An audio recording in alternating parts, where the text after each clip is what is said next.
journal an balima silamɛw n'a chrétiens an ɲa territoire dɔ kan tugun ne tɔgɔ Emmanuel Jakite an bɛna kuma Mali kunkan ko dɔw kan Mali kalanko ani coup d'état ko kan journal ni an ka denmisɛnnin journal ye minnu bɛ tile la minnu bɛ su la minnu bɛ wula la an bɛna kuma n'aw bɛɛ de an bɛna journal ta ni an ni mɔgɔ dɔ ye n'o tɔgɔ Muntu n'a a tɔgɔ yɛrɛ Hashim Tamadu n bɛna question dɔ poser a kan Mali kalanko la an bɛna kuma di an balimakɛ Muntu ma. N balimaw a' ni sɔgɔma k'aw to sigiyɔrɔ la. Bon Mali kalanko hali bi a ma ɲɛnɛbɔ fɔlɔ. Kalansow datugura k'a sabu kɛ banako ani IBK ko ye. Bon IBK ko olu ɲɛnɛbɔra sisan. An tagamana ka se an fa Kawo ma. An ye kuma damadɔni ɲininkali k'o la. An ye kuma mun ɲininkali k'o la a y'o lamɛn. N balimaw n ka foli b'aw bɛɛ lajɛlen. An nana an fa Kawo fɛ yen. An bɛna n'an ɲininkali damadɔni k'a la. An fa Kawo sisan an ka école ko bɛ cogo di? Ayiwa an bɛ Ala tanu ka Ala barikada k'Ala deli Ala ka jamana basigi. N den i ka ɲininkali dɔ hakilima a bi i jɔrɔ. L'école ye kalanbulon ye min n'a bɛ jamanadenw former olu de bɛ kɛ an ka cadres ye olu de bɛ kɛ an ka dɔgɔtɔrɔw ye olu de bɛ kɛ école karamɔgɔw ye olu de bɛ kɛ an ka fini tabaga n'o ye golomasiriw kalanyɔrɔw jamanaden bɛɛ bɛ kalan o yɔrɔ in de la. Ni e nana ne ɲininko la ne ye fa ye k'a fɔ aw ka kalanko ne b'a fɔ jamana ka kalanko ka d'a kan k'olu ye jamana ka ko de ye. Jamana o jamana n'a b'a fɛ ka taa ɲɛsini fɛn saba bɛ yen a bi i sinsin o kan: lakana, kalan ani kɛnɛya. O de b'a to baara tɔ bɛɛ bɛ sira sɔrɔ. Ni kalan tɛ yen lakana tɛ sabati, ni kalan tɛ yen ka kodɔn ani faamuya di mɔgɔw ma hali lakana min bɛ fɔ o tɛ sira sɔrɔ. Nin ɲininkali in ye ɲininkali gɛlɛn ye nka n bɛ se ka jaabi min di man den o ye k'a fɔ bi jamanaden bɛɛ kan ka kalanko kɛ u ka laɲini ye. Ka kalan a bɛ jɔyɔrɔ sabati mɔgɔw ye, a bɛ sini ɲɛsigi sabati denmisɛnninw ye sini jamana jɔli la. Nka jamanaden caman de fana dahirimɛ dulonnen don kalanko la. Nka kalan tɛ école karamɔgɔw ta ye. Mɔgɔ caman b'a miiri k'a fɔ ko n'a fɔra kalan ko syndicat ka revendication o ye a dɔ ye nka tiɲɛ yɛrɛ la bi a ka kan an k'a faamu k'a fɔ syndicat ta tɛ écoleso ye, gouvernement ta tɛ écoleso ye, parents d'élèves ta tɛ écoleso ye, kalandenw yɛrɛ ta tɛ écoleso ye, jamana de ta ye écoleso ye. Donc o b'a yira k'a fɔ nin bɛɛ jɔyɔrɔ bɛ kalanko la. O tuma an bɛ min fɔ bi o de ka wele kɛ ka ɲɛsin fasoden bɛɛ ma, karamɔgɔw, kalandenw, kalan dɛmɛbagaw, parents d'élèves, denmisɛnninw yɛrɛ an bɛɛ lajɛlen an ka fara ɲɔgɔn kan ka fura ɲini Mali kalanko la. Parce que kalan tɛ jamana o jamana kɔnɔ o jamana bɛ sigi a sentɛgɛ kɔnɔ komi an ka jamana in bɛ cogo min bi. Donc ne kɔni bɛ se ka min fɔ bi kalanko in ɲin bɛ nin lahalaya la nka fura min kɔni b'a la o ye jamanaden bɛɛ ka kalanko kɛ a haminako ye komi an bɛ wuli don o don k'an ka dahirimɛ ɲinini k'a haminako ye cogo min. N den bɛ dugawu kɛ Ala k'o hakili ɲuman di bɛɛ lajɛlen ma. Journal ni an kumatɔ ye Mali kunkanko journal kan denmisɛnnin journal don minnu bɛ wula la minnu bɛ su la minnu bɛ tilegan na n bɛna kuma n'aw bɛɛ an ka foli b'aw bɛɛ de ye. N ba n sɔgɔma. N y'a mɛn fɔra ko école bɛ taa bi. Awɔ an taara ko k'an ka na so ko coronavirus bɛ yen. E delila ka ye mɔgɔ la école la? Ayi ne ma deli ka ye mɔgɔ la. Ma n sɔgɔma. N y'a mɛn fɔra ko école bɛ taa bi. Awɔ école tun bɛ taa bi mais an taara école la ko an ka taa sini ko école bɛ taa sini. U tun bɛ ka pan na bɛn. A ni sɔgɔma n kɔrɔkɛ. N ba ni sɔgɔma. Ne bɛna ɲininkali dɔ k'i la n'a ma k'i ma baasi ye. A tɛ kɛ n ma baasi ye. Bon n k'a tun fɔra ko école bɛ taa bi. An taara école la bi u y'an labila k'an ka taa lundi. Ala ka lundi jira an na. Maliko bɛ yɔrɔ min na sisan ko coup d'état kɛra an ye mɔgɔw ɲininka dɔw ko k'a diyara u ye dɔw ko k'a ma diya u ye. ɲininkali filanan jama wulila ka IBK lawuli IBK bɔlen sisan an ka politikikow bɛ cogo di? Ne den i ka ɲininkali ye ɲininkali ɲuman ye. Jamanadenw bɔra jamana kɔnɔ jamana kɔ kan Mali fan bɛɛ k'a fɔ ko min bɛ gɛlɛya min bɛ jamana kɔnɔ jamana mara kalifara maa min ma n'o tun ye président kɔrɔ ye Ibrahim Boubacar Keïta n'o mɔgɔ fɔ IBK.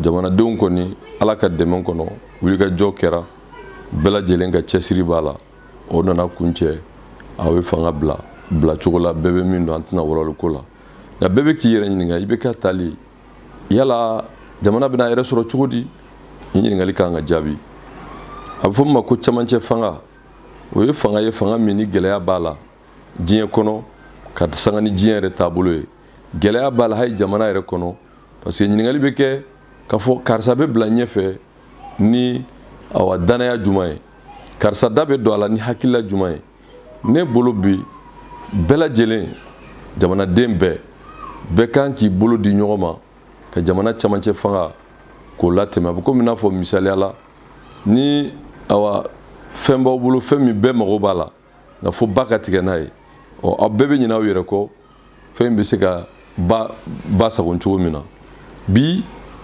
jamana kɔnɔ bi kulu dɔw bɛ yen minnu ka baara ye politiki baara ye olu ye politiki tɔn sigi politiki tɔn an ka sariya la jamana kɔnɔ o tɛ dɔwɛrɛ ye fanga ɲini de don kulu dɔw bɛ yen olu tɔgɔ k'olu ye société civile ye o kɔrɔ olu bɛ jamana ko de la nka u tɛ fan si fɛ nka kulu dɔw bɛ yen olu bɛ jamana bɛɛ tɔgɔ la n'o ye wolomasiri taba n'an k'an ka sɔrɔsiw o fɔ ma tubabukan na armée du peuple pour le peuple par le peuple nka kulu wɛrɛw bɛ yen olu ka danaya ye autorité morale ye i n'a fɔ diinɛ ani danbew tangabagaw an ka jamana sigilen don o koba minnu kan n'a bɛ fɔ valeur sociétale n'i ye nin bɛɛ lajɛ bi nin bɛɛ lajɛlen bɛ danga min na bi o de ye bi an k'an tɛgɛ di ɲɔgɔn ma ka se ka camancɛ fanga in waleya nka n den camancɛ fanga in tɛ se ka sira sɔrɔ n'an ma politiki fɛɛrɛw sigi o politiki fɛɛrɛw dɔ ye anw bɛ diɲɛ de kɔnɔ diɲɛ fana bɛ mara ni sira dɔw ye jamana dɔw b'an fɛ kɛrɛfɛ jamana n'u bɛɛ ye papiye dɔw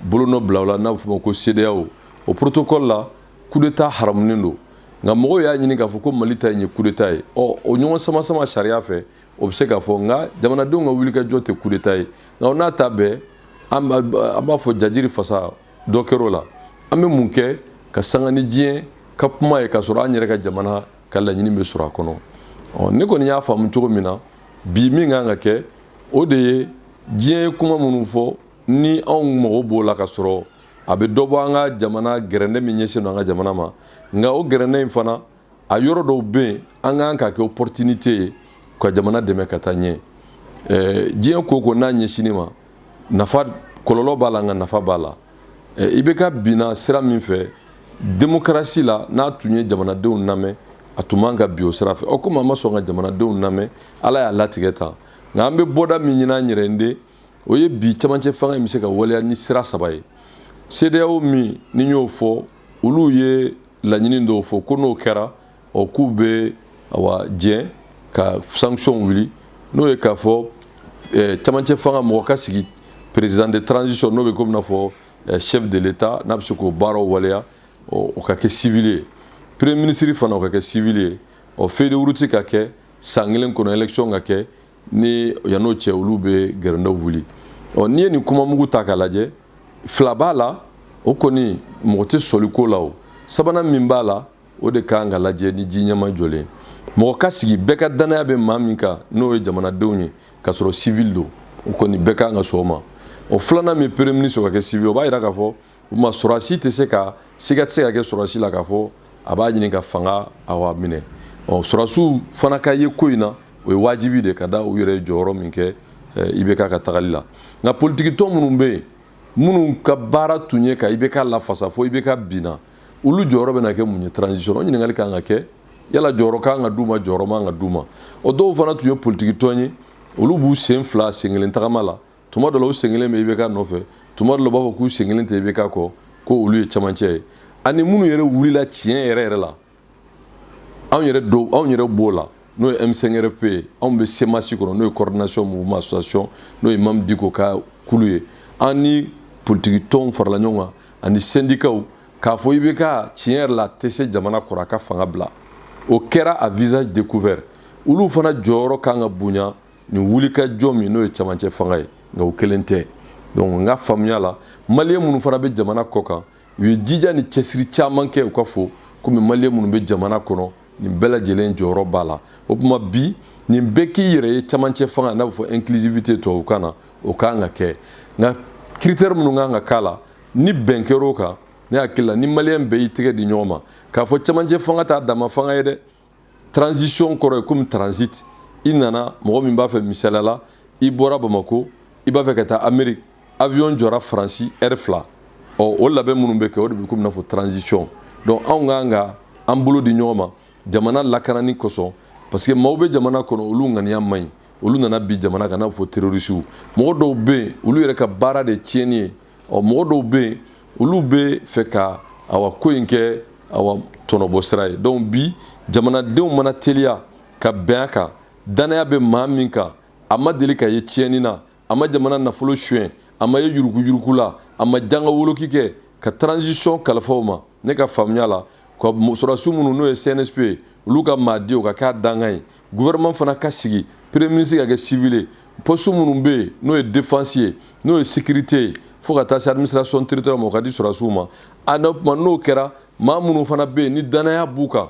jagoya ta ka kɛ M5 ma ye jagoya ta ka kɛ IBK ka mɔgɔkɔrɔw ye nka ka kɛ maaw ye maa minnu danaya b'u kan o fanba fana hakilila ka bɔ mɔgɔw la minnu n'u ye wulikajɔ kɛ IBK ka fanga tagali la n'a bɛ fɔ ko les forces positives du changement n'o kɛra a ka ca Ala fɛ an na sira sɔrɔ cɛmancɛ fanga bɛ se ka se a ka dangan na minnu bɛ yen n'u b'a fɛ ka présidenya ɲini minnu b'a fɛ ka députéya ɲini o tuma ni cɛmancɛ fanga mago bɛ fɛn saba min na maa minnu n'olu tun siga kɛr'u la ko dossier b'u nɔfɛ k'u ye tiɲɛni kɛ olu bolo nɔ n'u sen man kan ye cɛmancɛ fanga la cɛmancɛ fanga la maaw fana bɛ yen minnu ni siga kɛr'u la ka f'u ye maaw fa olu man kan ye cɛmancɛ fanga la maa minnu fana n'u b'a fɛ ka u ka laɲini yɛrɛ de u b'a fɛ ka kɛ président ye u b'a fɛ ka kɛ député olu man kan ye cɛmancɛ fanga la ni o bɛn kɛra o kan k'a kɛ maaw fana ye minnu jamana kanu b'u la ka fɔ fana maaw don minnu nationalité fila t'u poche kɔnɔ parce que n'o fana yɛrɛ e ye fankelen maliyɛn ye fankelen français ou bien fankelen américain ye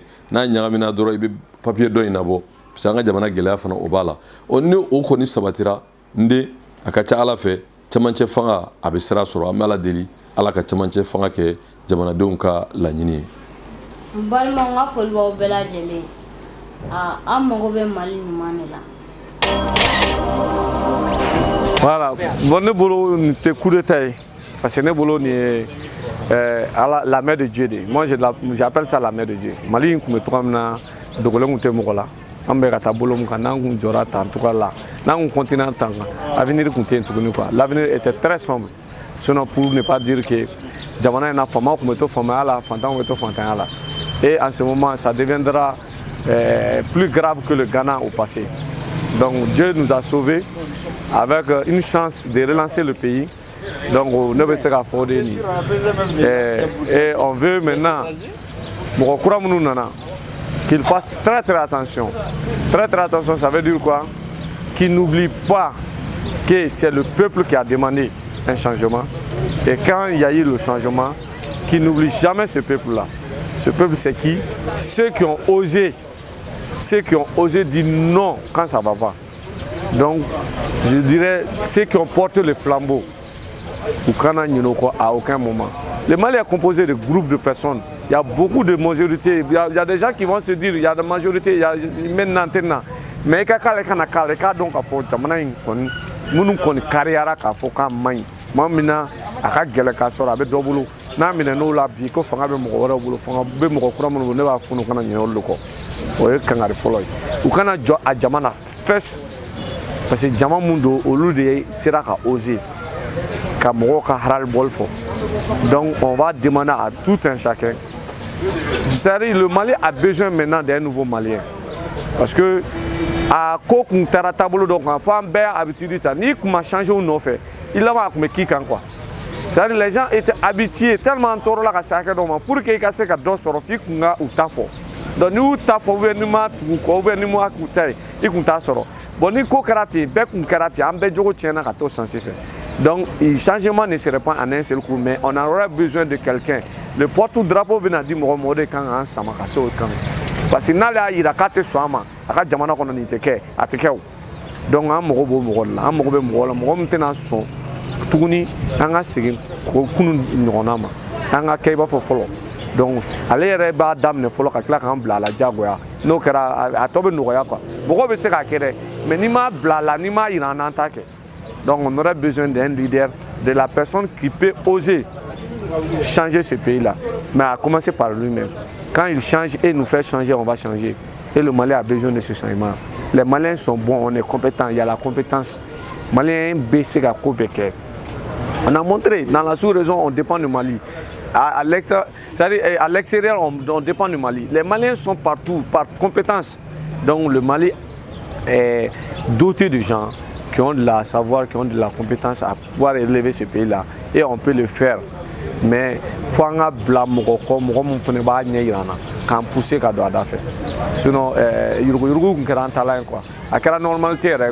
Il y a une moto, il y a un foco, il y a un fin. Donc, il y a un talent.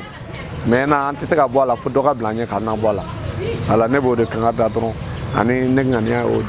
y a un changé. Et je sais que le Mali, à partir de ce moment-là, je suis sûr que je suis sûr même quoi, pour ne pas dire à 120% que le Mali est sur le rail et le Mali va changer, Mali Bédia. Alors que Dieu bénisse le Mali.